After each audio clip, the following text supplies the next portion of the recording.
Hello and welcome to Masters of Change. People have often looked for guidance to bring about a change in their life. Should I tell you a story?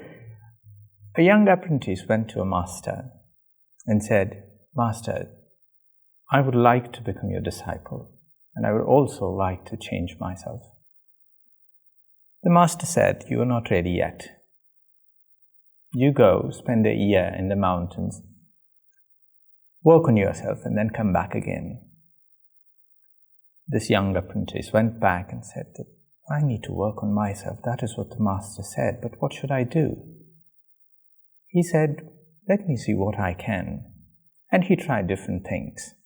After a year had passed, he came back, and as the master saw this young apprentice coming, he said to one of the disciples sitting next to him, that as soon as that young person walks in, make sure you throw a lot of dust on him. And as he walked in, this other disciple went in and did throw some dust on him. The young apprentice was so angry that he literally ran behind him to hit him hard. But luckily, a quarrel was avoided, and the master stepped in and he said, "See, it has been a year and you wanted to change yourself, but you still go around trying to bite people at a simple instance of harm. Do you think you've changed? You go back again, and probably a year later, you will have mastered the art of change." But do we all have that kind of time? In this fast life that we are all in, a year is something that nobody would like to give. But yet, there are people who have mastered the art of change. People who look like us, who have daily lives, who have carried on doing everything and yet have grown a better version of themselves. Today we have Sister Tanya joining us from Canada. Let us listen to her stories of change and how her journey has been. Tanya, welcome to the show.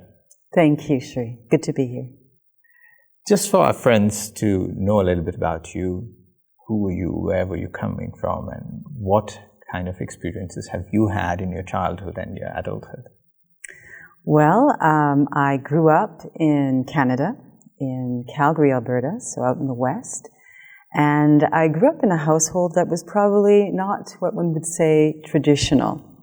So I had parents that came from very diverse background, or not even diverse, but very different backgrounds. So I had a mother coming from Jamaica, from the Caribbean, and I had a father who had come from an Eastern European background. He had grown up in Canada, but his parents were from Poland. And so in that sort of very diverse household, I grew up. What I think I most enjoyed was that I never liked being categorized or put or labeled or put in a box. I didn't want to be this, that, or the other. I quite liked the fact that I could choose. And I think that kind of environment supported me in choosing who I am. That is what I thought, certainly when I was younger. But then, of course, as you get older, that sense of who you are maybe becomes a bit blurred. But certainly when I was younger, it just felt very free. I was very supported by both parents fully in whatever I chose to do. I didn't kind of go the traditional route either. I think I went to university for 1 year and then did what perhaps could be very frightening for many parents. I went into musical theater and became a performer. And, I was again very supported by them. And I think being in that environment, it's so interesting because I have two siblings. And one ended up going into graphic design. We both were involved in fitness and actually in dance earlier. And then the other one was more academic. But I think it was so accurate for me in terms of my spiritual journey. One wouldn't think of a career in the performing arts as the beginning of a spiritual journey. But I think it speaks to what was going to be a driving force for me down the road. And that was to be authentic. Because every night you're going on stage and you're being someone else. Yeah. Someone other than yourself. And actually, I used to joke that the greatest roles I played weren't on the stage. And, it was often because you're in environments where you're with very larger-than-life personas. Actors can often be performing off the stage.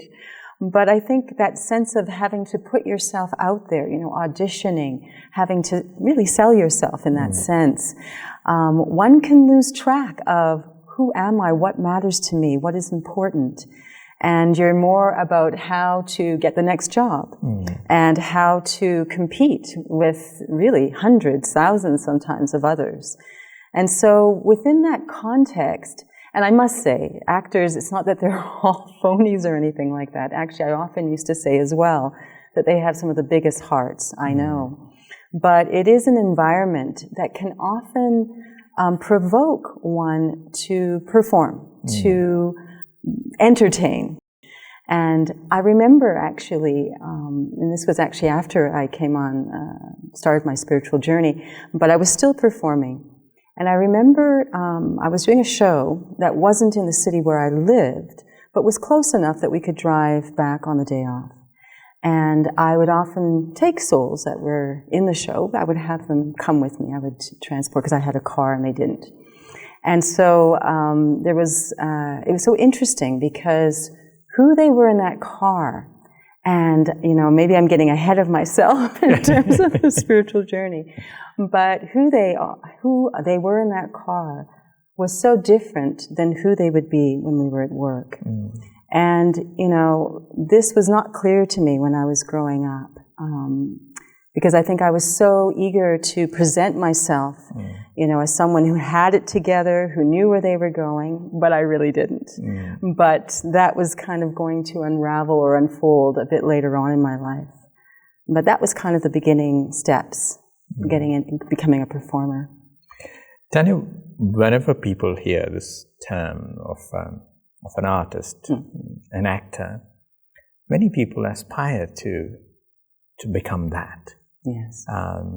I believe there is no other profession that attracts that attention of an actor than anybody else, because what they see on the stage, somebody who's on the film screens, they feel that, this is something that we would like to be like them.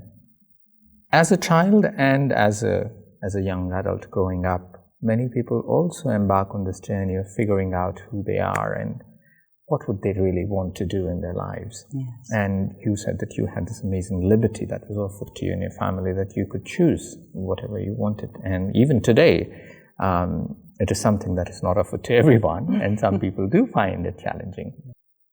How did you embark on a spiritual journey? Because usually people say that spirituality would require people to have challenges in life, or if there is a quest of certain kind where people have had a calling, where they feel that they want to look for something deeper, something more meaningful, something that had a higher purpose. And with the life of an actor, I believe you receive all love, all attention. People really aspire to become the versions of you. So what led you to come upon that spiritual quest? Interestingly, I don't think I could say I was someone who ever actively searched. I do have a sister who did, and perhaps she did some of the searching for me. She would sometimes share what she was, exploring.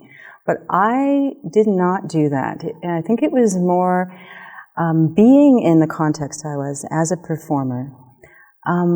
What started to unfold was more not particularly enjoying or appreciating sometimes who I was and what I was becoming in that context, because it was as if what I was living and what would ultimately satisfy me in terms of why I'm here at all, why I exist, that was not happening.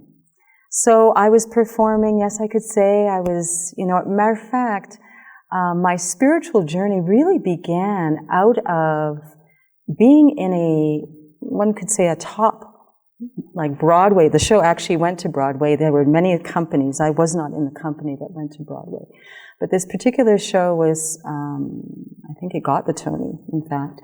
They had 3 touring companies in the US. It went to England. It went to Australia. It was a big, successful show. So I was in this show for 4 years, which for a live theater performer is almost unheard of. One of the mega musicals. And so you could say I had everything. I had friends. I had a great job. But I was not satisfied. And it became more and more clear that, and it wasn't about giving up that particular kind of work to be fulfilled. It's not like I had to run off and go live in a cave somewhere to find myself. And that was very clear to me, and I had no illusions about doing something like that. But I could see there was a gap between being fulfilled and what I was doing. And interestingly, I think it was actually before I started this show, but, it's very interesting when you look back. There are things that happen to you, things that occur that at the time just seem, like a disaster. I remember the first one was I was in grade 9, I broke my ankle, which, as you can imagine, for a dancer was like, this is the end. And yet it was needed to actually not detour me, but to push me in another direction as a dancer. Because the direction I was going in was never going to result in becoming a performer. And so it was like the nudge. I needed to go in a different direction. And so within maybe a year or not too much more than that, I would often say, breaking my ankle was the best thing that ever happened to me. And so this became kind of a theme. So as a dancer, I got the injury. And this is an injury that has ended the career for other dancers. I was fortunate in that I was able, I guess it wasn't as severe, but I was able to heal it to the point where I could actually go back to performing, to dancing and performing. It was never 100%, but I could still continue. And it was interesting because what I needed to do to heal it the first was to stop the one thing that I felt was what was keeping me alive, which was dance. So I was one of those, I dance to live and I live to dance, both. But I had to stop dancing. And now, as far as I know, yes, there are professions in which care is pretty integral. I think if you're in the health industry, like a nurse or a doctor or, care is important. It's not usually seen as something that's on the resume for a performer, but I discovered in myself that this was a necessary thing, that I express care. And the therapy that I was using to care for my body was such that I had to stop dancing, and B, I had to stop. I had to do things that were so gentle, and I had to develop such a capacity to let go in this particular form of recovery for my body. And I was shocked to find that I loved it. I loved doing things that were the exact opposite of the kind of dancer I was, which was very athletic. This was one of the things. Another was, after doing this, being actually in another company, one of the top Shakespeare companies in Canada, I did a children's show in which the subject matter was actually about helping children that had been sexually abused. And so it was to give them some kind of context to be able to get help. But it was a beautiful play that was very magical and everything else. It wasn't just about that topic, but actually it was an extremely well-written play. But to be in something that was actually helping people was feeding this aspect within myself that I was not particularly nurturing in the things that I was doing, which were actually quite self-centered, in fact. It was just about me enjoying performing. So these were all leading up to, I think, finally pushing me over the edge to do something I have to admit. I would never go to a meditation center. If I did not have a sister who had gone in the first place, I wouldn't be sitting here today talking to you, having this conversation. But eventually it became insistent. I can no longer continue to live and deny this part of myself. And I think this is something very integral to human beings, that to live is to love, is to care. And when that is not being expressed and nurtured, it's as if we're starving some very fundamental part of ourselves. And we may think it's the people we're with who are creating this disturbance or lack of fulfillment or the situation I'm in, but it's actually denying this very integral part of our nature. Coming to spirituality, like you said, that this has been something which is unrealistic for you, that no, I was not looking for meditation. I was not looking for God, no, looking for spirituality. Some of us are, of course, caught off guard, where we did not have a calling, we did not have a seeking, we did not search for something, but something led us to where we are today. And when we look back upon that, we often wonder, what happened in that moment? What was that moment like? Coming to that, how did you come to the Brahma Kumaris? And what was it like coming to the Brahma Kumaris? Well, as I mentioned, I have a sister who came to the Brahma Kumaris before me. And I think if she hadn't, again, I'd probably not be sitting here today. I think probably, I would say in a previous life or lives, I probably was searching. And I probably was extremely disappointed. As I came into this lifetime, really closed me to the idea of finding this through an organization. I was quite close to that. But, there were moments where, despite all of that, I would find myself with people who were either in a spiritual, practice or religion, or who were interested and pulled by spirituality. So one of them was, I ended up joining a choir. Now, when I joined the choir, I didn't realize it was a choir connected to the Baha'i faith. But I just thought, well, these are very nice people, and I like to sing. So I was with that for a while, but it kind of opened me up to at least explore and look at what was going on in that particular faith tradition. Another was reading an author who was coming from a Sufi background, and being so interested in how the author was expressing her ideas about humanity, that again, it pulled me to look at that. But part of me felt, oh, this might be great for this person or that person, but was not necessarily right for me. But they were all, I feel, things that were softening me to the idea of something like that. And at the time, this was when my sister had embarked on this path. And although I didn't see myself doing that, the one thing that this person that she shared with me was that I'm a soul. Now, this point of knowledge, it was almost, I recognized that this is the key to unlock something in me that is essential for me to be fulfilled in my life. I didn't know how that was going to roll out, but I recognized that. And so it took a while. I have to say it's a little embarrassing, but it took 6 years for me to be softened enough to actually go to a center. And there were so many instances in this show of 4 years in which people were seeing me in a certain way. They were seeing spirituality in me. They were recognizing spirituality in me. I think I liked the idea of spirituality. But God was, I think I had a bit of an allergy there. Then I ended up with a roommate on the show 4 years who was a born-again Christian. So that was very interesting.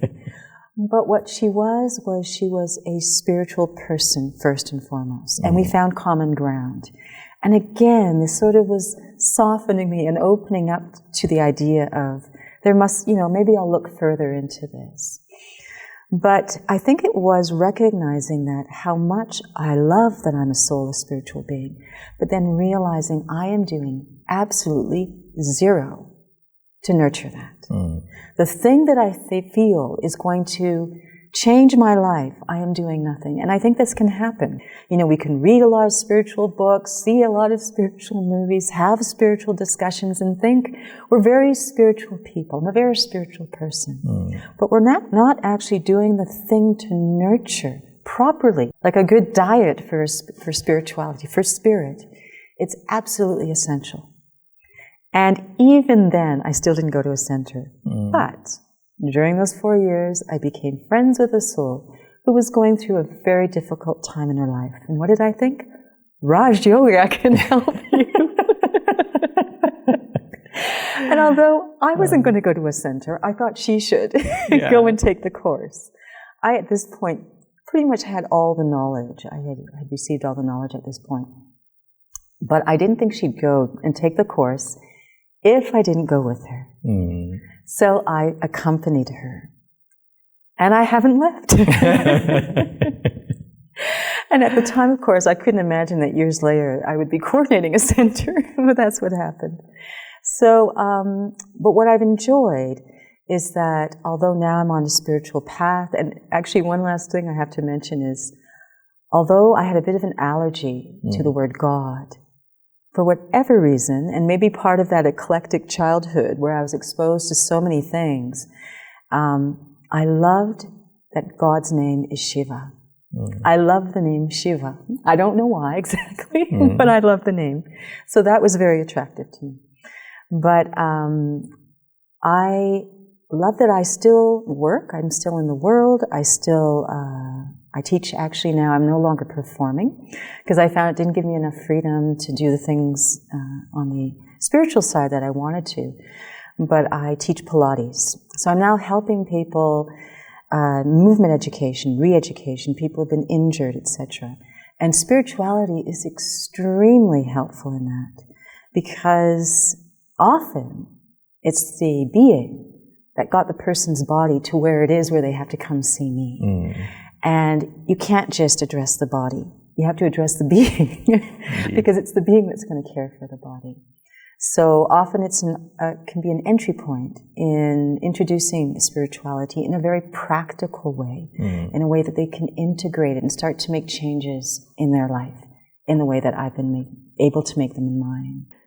Tanya, it's interesting to see how our spiritual journeys have taken their own course of time to lead us where we are today, and how we did really come to spirituality and explore what were we looking for and what did we find. What in the Brahma Kumaris teaching really resonated with you that you felt that, yeah, this is something that I would like to do, this is something that really clicks with me? Well, as mentioned, the first thing was that I'm a spiritual being, that I'm a soul. This, I mean, I would tell anybody that would listen that I'm a soul, because I figured this is it. This is what will free you. This is what will allow you to become what you're meant to be. This will allow you to unlock the full potential within. And I think this would allow me to break through what I always felt was like a ceiling. Because as a performer, it was very fulfilling. You know, I love to be on stage, and I don't mean I love to be in front of people performing. I loved to perform. I loved to express in that way.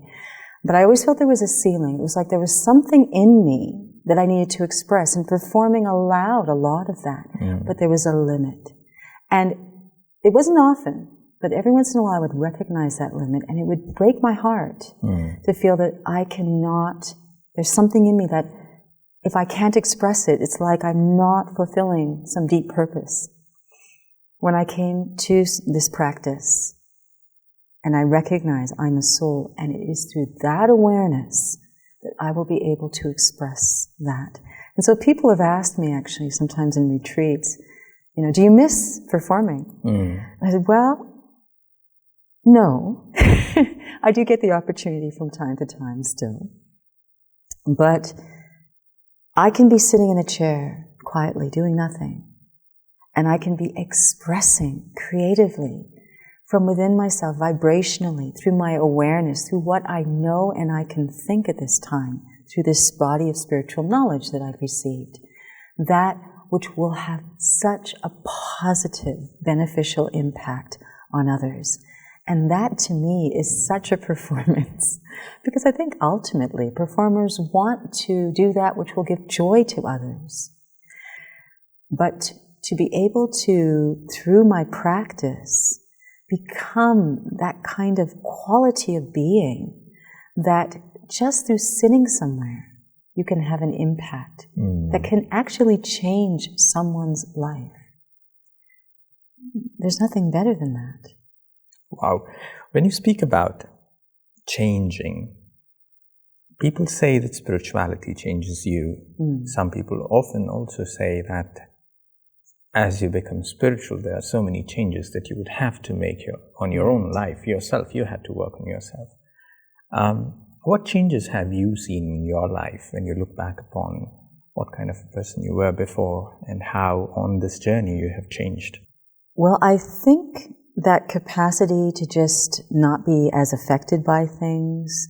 I remember actually an experience I had when I was waitering, one of the jobs I had way back when I was quite young. And it was a very busy evening, and I think maybe one or two people hadn't showed up, so they just split their stations with the rest of us. So it was so crazy busy. And I remember there was a point when it was just so crazy and I couldn't deal with it. And I was about to leave. And it was very interesting because what happened is inside, it was like there was a storm going on, but externally, I looked like I was completely calm. And people even remarked, like, you look so calm. Inside, I was ready to explode. And so there was ability, but it didn't stop the storm inside. Inside, yeah. And I mean, even though nobody else maybe is being affected by me, I'm being affected by me. Of course. And at some point that's going to come out. At some point you're going to implode, explode. And I think being able to master that internally, change, being able to actually calm that inner storm through the awareness I can create, this is huge. Because, you know, sometimes it's just a word, sometimes it's just your energy. And we can have, yes, the power to be a positive impact, but we can have a very opposite impact on others. And that can then roll out and travel forward as they go, you know, come in contact with other people. So I want to be able to take care of what it is that I'm expressing. And I feel spirituality has really given me the opportunity. You know, the other thing people ask, well, are you happy all the time now that you're spiritual? And my answer, honestly, is no, I can't say I'm happy all the time, but I can be. You know, for the first time, happiness is not an accident. Happiness is not something that happens to me, but something I can proactively create or emerge, again, through being able to change my awareness. You know, and I say that rather than change my thinking. I mean, yes, change my thinking, but before my thinking, the ground that those thoughts come from is my awareness, and I can change that. So that I don't even have to try to master my thoughts, try to control them, because that's a full-time job. And we don't have time for that. But what I can do is change the very ground they come out of and make it peaceful. Somebody said this to me, that it's not that I don't get angry, but I have watered my mind so much that there is no opportunity for the fire to even touch or let alone grow over it. And I understand when you say that you have created that ground, that awareness, where it allows you to be in that awareness, and then you're not just trying to control the outcome, the thoughts, but you have already laid down a solid ground, a foundation, and you know from here on you're pretty much in control. Exactly. There is so much more to ask, I'm pretty sure, but this is what time permits. Of course. But in future, wherever opportunity permits, I would love to listen to more stories, and so would our friends who are watching you on the TV would want to hear more from you. But thank you for taking time out and coming today, and we'd love to listen to you in the future as well. Thank you for coming in today. Thanks so much, Sri. It's been a pleasure. Friends, that was this episode of Masters of Change. Whenever we look at our own lives, we often think that our lives could have been much easier if only these people around us could change for better. But looking at our own lives, if we could be the source of that change, if we could develop that awareness that our happiness depended on our own selves, and we could be the source of that happiness, of that joy, we could actually help people to change. That is all on this episode of Masters of Change. In the next episode, we'll see you again. Until then, take care.